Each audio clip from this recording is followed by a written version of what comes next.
दोस्तों आज की वीडियो में हम जानेंगे कि आप एसआईआर का ऑफलाइन फॉर्म कैसे फिल करेंगे। ठीक है, इसके लिए आपके सामने सबसे पहले फॉर्म होना चाहिए। अब मैं आपको डिटेल में समझा देता हूँ किस तरीके से आपको अपने इस फॉर्म को फिल करना है। सबसे पहले यहाँ पे देखते हैं निर्वाचक का नाम, यानी कि आपका नाम वगैरह लिखा होगा। ईपीआईसी यानी कि आपका जो वोटर आई डी कार्ड की डिटेल होगी वो आपके सामने आ जाएगी। यहाँ पे आपकी क्रम संख्या, भाग्य संख्या, नाम, विधानसभा और आपका राज्य का नाम सब कुछ डिटेल में शो करेगा। अब यहाँ पे एक बार कोड आ रहा है जिसे स्कैन करके आप थोड़ा कुछ समझ सकते हैं इसके बारे में। यहाँ पे आपकी पुरानी फ़ोटो दिखाई देगी और यहाँ पे वर्तमान फ़ोटो चिपकाएं लिखा हुआ आएगा, यानी कि आपकी जो आज की डेट में नई फ़ोटो होगी वो आपको यहाँ पे चिपकानी पड़ेगी। ठीक है, इसके बाद नीचे आएंगे।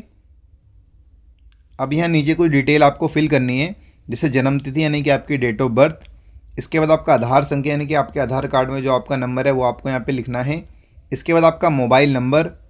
इसके बाद आपके पिता का नाम आपको यहाँ पे लिखना है और इसके बाद यहाँ पे पिता का जो ईपीआईसी यानी कि एपिक नंबर, यानी कि आपके वोटर आईडी कार्ड का जो नंबर होता है उसे ही हम ईपीआईसी नंबर बोलते हैं। तो अपने पिताजी का एपिक नंबर आपको यहाँ पे एंटर करना है। इसके बाद आपको माता का नाम लिखना है, यानी कि मम्मी का नाम लिखना है अपनी, और इसके बाद उनका भी आपको एपिक नंबर यहाँ पे लिखना है।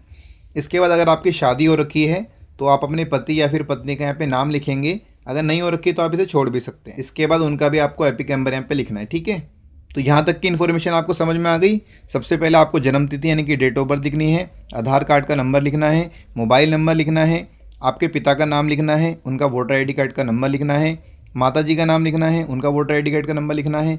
शादी हुई है तो आप अपने पति या पत्नी का नाम लिखेंगे और उनका वोटर आईडी कार्ड का नंबर लिखेंगे। नहीं हो तो आप इसे कॉलम को छोड़ दीजिए। इसके बाद नीचे आ जाइए। नीचे देखिए यहाँ पे दो कॉलम आ रहे हैं। ठीक है, अब आपको दोनों कॉलम को बिल्कुल ध्यान से समझना है। पहले वाला यानी कि पिछले एसआईआर की मतदाता सूची में मतदाता का विवरण। आपका अगर लिस्ट में नाम लिखा हुआ है, अगर आपकी उम्र 38 साल या 38 साल से ज़्यादा है तो आप इस कॉलम को भरेंगे। लेकिन अगर आपका लिस्ट में नाम ही नहीं है और आप 38 साल से कम उम्र के हैं तो आपको इस वाले फॉर्म को भरना है। ठीक है, जहाँ पे लिखा हुआ है पिछले कॉलम में दिए गए संबंधी का विवरण पिछले एसआईआर के अनुसार। ठीक है, तो सबसे पहले मैं आपको इस वाले लिस्ट के बारे में समझाता हूँ, यानी कि अगर आप लिस्ट में नाम आ रखा है, आपकी उम्र 38 साल से ज़्यादा है, तो आप इस वाले कॉलम को कैसे भरेंगे। सबसे पहले आपको अपना नाम लिखना है। इसके बाद अपना वोटर आईडी कार्ड का नंबर एंटर करना है, यानी कि ईपीआईसी संख्या। इसके बाद संबंधी का नाम यानी कि अपने पिताजी का नाम लिखना है और इसके बाद यहाँ पे संबंध में पिता लिखना है। इसके बाद आपको अपना ज़िला लिखना है, जैसे मेरा ज़िला मेरठ है। इसके बाद राज्य का नाम यानी कि आपकी स्टेट वो लिखनी है। विधानसभा निर्वाचन क्षेत्र का नाम। ठीक है, अब आपकी स्क्रीन पे मैं आपको एक फ़ोटो दिखा रहा हूँ साइड में, अब आपको उसके डिटेल में समझना है।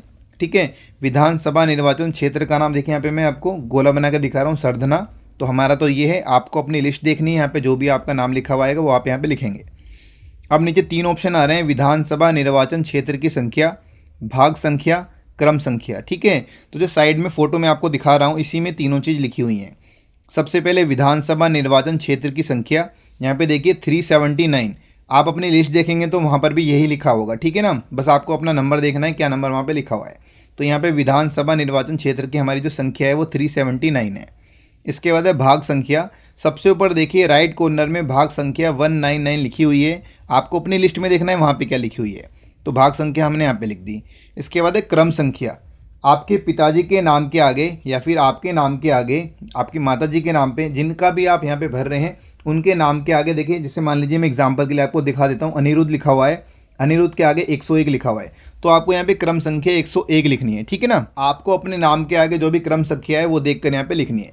मेक श्योर आपको डिटेल में समझ में आ गया होगा कि ये तीनों इन्फॉर्मेशन आपको कैसे फिल करनी है। ठीक है ना, विधानसभा निर्वाचन क्षेत्र की संख्या, भाग संख्या और क्रम संख्या। तो अगर आपकी 38 साल से ज़्यादा की एज है, आपका लिस्ट में नाम है, तो आपको इस कॉलम को भरना है। ठीक है, लेकिन मैं जो भी ये फॉर्म भर रहा हूँ, मेरा 38 साल उम्र अभी नहीं हुई है, मेरी 38 साल से कम की एज है और मेरा लिस्ट में भी नाम नहीं है। ठीक है, तो मेरे को इस वाले कॉलम को भरना है और अपने फादर की डिटेल के हिसाब से भरना है। ठीक है, अब मैं इस कॉलम पे आ जाता हूँ।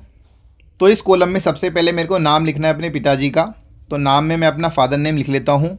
इसके बाद उनका मेरे को वोटर आईडी कार्ड का नंबर लिखना है, यानी कि ईपीआईसी संख्या। इसके बाद संबंधी का नाम, तो यानी कि मेरे को अपने पिताजी के पिताजी का नाम लिखना है, यानी कि मेरे दादाजी का नाम लिखना है, तो मैं अपने दादाजी का नाम यहाँ पे लिख देता हूँ। संबंध में मेरे को पिता लिखना है, क्योंकि मेरे दादाजी मेरे पिताजी के पिताजी हैं, तो यहाँ पे वो लिख दिया। इसके बाद जिला लिखना है और इसके बाद राज्य का नाम लिखना है, वो सेम है जैसे हमने अभी समझाया। फिर वापस से विधानसभा निर्वाचन क्षेत्र का नाम सरधना हो गया।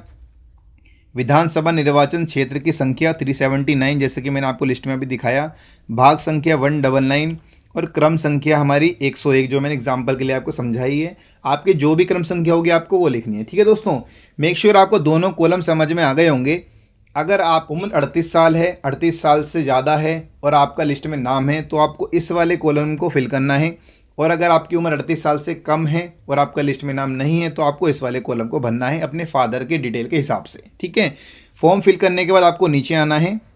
यहाँ पे नीचे आ जाइए थोड़ा सा, यहाँ पे देखिए लिखा हुआ है मतदाता का किसी अन्य वयस्क पारिवारिक सदस्य से हस्ताक्षर, यानी कि आपको अपने यहाँ पे सिग्नेचर करने हैं, हस्ताक्षर करने हैं। और यहाँ पर देखिए लिखा हुआ है BLO के हस्ताक्षर। ठीक है, यानी कि जब आप अपना फॉर्म भर के BLO को देंगे तो उनके यहाँ पे सिग्नेचर होंगे। यहाँ की तरफ आपके सिग्नेचर होंगे, नीचे BLO के सिग्नेचर होंगे। ठीक है दोस्तों, मेक श्योर आपको डिटेल में समझ में आ गया होगा कि SIR का ये वाला फॉर्म ऑफलाइन कैसे फिल करना है, यानी कि जिसे हम ऑफलाइन फॉर्म बोलते हैं, इसे कैसे फिल करना है।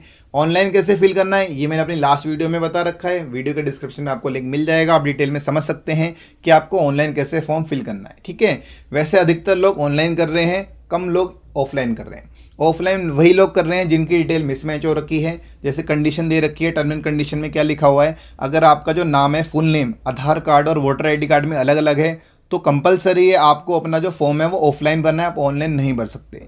लेकिन आपकी डिटेल बिल्कुल सेम टू सेम है आधार कार्ड और वोटर ID कार्ड में, तो आप लोग मेरी लास्ट वीडियो देख के अपना जो फॉर्म है वो ऑनलाइन भर सकते हैं। आपको किसी का वेट करने की ज़रूरत नहीं है, फॉर्म फिल करके किसी को सबमिट करने की ज़रूरत नहीं, इंस्टेंट आप अपना जो फॉर्म है भर सकते हैं। ठीक है, बाकी आपको ऑफलाइन फॉर्म भरने में किसी भी तरह की कोई मदद चाहिए तो आप मुझसे कमेंट बॉक्स में पूछ सकते हैं। मेक श्योर आपको ये डिटेल हेल्पफुल लगी होगी। आज के लिए बस इतना ही, मिलते हैं एक नई वीडियो में। तो guys, thanks for watching this video and subscribe this channel.